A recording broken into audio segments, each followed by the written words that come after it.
Bismillahirrahmanirrahim. Assalamualaikum warahmatullahi wabarakatuh. Soli solihah. Kita buka pembelajaran hari ini dengan sama-sama membaca lafaz basmalah ya. Bismillahirrahmanirrahim. Kita lanjut pembelajaran di tematik 2D subtema 4 ya. Kita lanjutkan yang kemarin. Hari ini belajar tentang bersatu ciptakan hidup bersih dan sehat.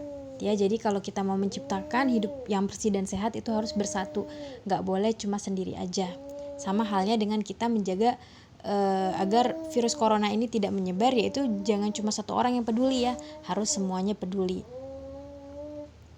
Nah, kita harus bersatu menciptakan hidup bersih dan sehat, karena jika hanya satu orang saja yang peduli, maka tidak akan terjaga lingkungan yang bersih dan sehat. Gotong royong membersihkan got adalah contoh persatuan dalam menciptakan hidup bersih. Nah, kalau hanya satu orang saja yang membersihkan ini got, tentu akan sangat susah ya, dan sangat lama sekali untuk bersihnya. Tapi kalau dilakukan secara bersatu, bersama-sama semuanya ikut turun dan membersihkan, maka akan cepat selesai dan tentunya terjalin kerukunan antar masyarakat. Jika masyarakat bersatu, akan banyak sekali manfaatnya ya. Kalau masyarakat bersatu menjaga keamanan seperti ronda malam ya, diadakan ronda malam. Terus warganya juga peduli, jadi mau melaksanakannya gitu. Malam-malam jagain lingkungan ya, ronda. Kemudian berbagi makanan ya, masyarakat yang bersatu itu mereka pasti akan saling memberi kepada tetangganya. Jadi banyak banget ya manfaat dari hidup bersatu. Ini ronda malam, berbagi makanan, kerja bakti, itu manfaatnya juga sangat banyak. Apa sih? Bisa lingkungan kita jadi aman, damai, rukun, dan sejahtera. Jadi kalau kita bersatu tentunya akan banyak sekali manfaat yang kita dapatkan ya, seperti lingkungan kita aman, damai, rukun, dan sejahtera. Kemudian kalau kita juga bersatu dalam menjaga kebersihan ya, itu juga lingkungan kita akan bersih, tidak membuang sampah sembarangan. Kemudian kita juga memperhatikan lingkungan kita agar orang lain juga membuang sampah pada tempatnya. Jadi disediain tempat-tempat sampah di lingkungan sekitar. Nah, kita juga perlu bersatu untuk menjaga lingkungan, yaitu seperti apa? Menanam pohon ya, karena pohon ini sangat penting agar udara itu jadi bersih dan bisa menyerap air. Kemudian membuang sampah pada tempatnya, jangan sembarangan ya. Sebelum-sebelumnya kita sudah bahas tentang lingkungan yang kotor ya, akan menimbulkan banyak penyakit. Kemudian memanfaatkan sampah, bisa juga kalau dia bentuknya kaleng atau plastik bekas minyak sayur, itu bisa digunakan untuk pot bunga. Atau juga kalau dia sampah organik ya, Eka sudah pernah bahas sebelumnya, sampah organik seperti sampah sayuran, kulit telur, kulit pisang, bekas konsumsi makanan kita, itu bisa kita jadikan pupuk ya, bisa untuk menyuburkan tanah.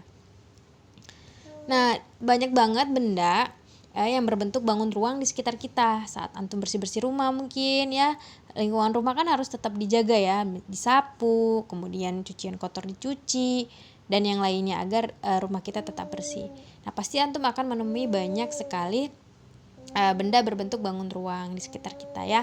Ini ada yang hijau kubus, yang ungu ya, ungu itu balok, yang ketiga merah itu adalah tabung, yang keempat itu berbentuk limas segi 4 ya, karena dia alasnya itu ada bentuk segi 4.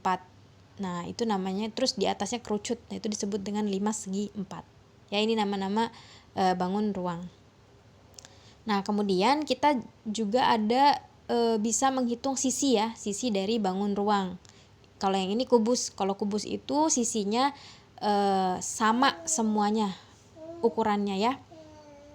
Kalau balok ada yang lebih panjang sedikit. Nah, kalau ini ukurannya sama semua.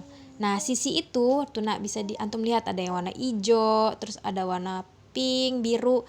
Nah, itu yang ditunjuk. Terus ada tulisan ya, sisi atas, terus sisi bawah, sisi kanan, sisi kiri, sisi depan, sama sisi belakang.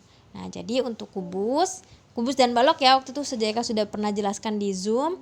Kubus dan balok itu sisinya sama, sudutnya juga sama, rusuknya juga sama.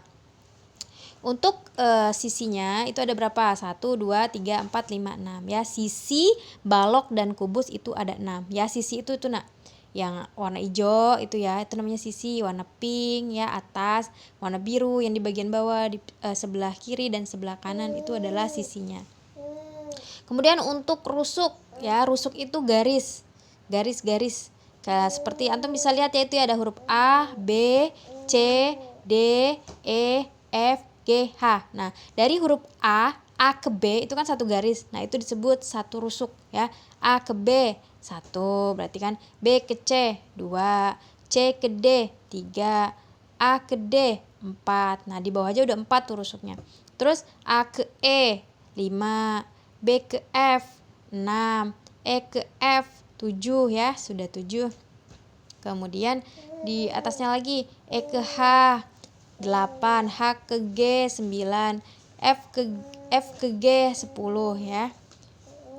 Kemudian dari H ke D 11, kemudian G ke C 12. Nah, untuk rusuknya ada 12. Kemudian sudutnya itu yang di huruf-huruf itu E, H, F, G, C, D, B. Nah, itu namanya sudut yang di ujung-ujung itu. Ada berapa? 1, 2, 3, 4, 5, 6, 7, 8. Sudutnya ada 8 ya. Sudah Ustaz Eka jelaskan sebelumnya waktu itu di Zoom ya. Kemudian nah, kalau dia dibongkar nih, yang tadi dibongkar ini kan kata Ustaz Eka tadi kubus sama balok itu sama ya sisinya. Kalau bentuknya seperti ini, kalau kubus ini rata sama sisi kanan kirinya. Nah, kalau balok seperti ini, kalau kita buka, nah dari kiri ya, yang kiri itu warna orange, yang depan sama belakang itu hijau, yang atas itu warna ungu. Nah, itu kalau kita bongkar sisinya ya, ada berapa? 1, 2, 3, 4, 5, 6. Ada 6 sisi dari kubus dan balok. Ya, seperti itu. Sisi itu bangun datar yang membuat sebuah bangun ruang. Kemudian dari bangun ruang tersebut kita bisa membuat pola ya. Pola itu adalah pengulangan gambar yang sama. Misalkan nih contohnya, gambar yang pertama tabung, gambar yang kedua yang ungu balok. Kemudian kalau kita mau membuat pola abis balok apa ya, tentu tabung lagi, abis itu balok lagi, abis itu tabung lagi, balok lagi, tabung lagi, balok lagi sampai selesai. Kalau gambarnya cuma 2. Kemudian kalau modelnya seperti ini ya, balok-balok, tabung-tabung. Habis itu balok-balok, tabung-tabung, balok-balok, tabung-tabung, terus seperti itu. Nah, contoh yang di bagian bawahnya itu ada balok, tabung, kubus. Kalau kita membuat polanya pasti kita ulang lagi dari depan tadi. Balok, tabung, kubus. Selanjutnya balok, tabung, kubus. Seperti itu terus, itu namanya pola ya. Oke, kalau ada yang mau ditanyakan nanti bisa WA Ustazah Eka ya. Kemudian tugasnya ada di halaman 157 dan 158. Selamat mengerjakan.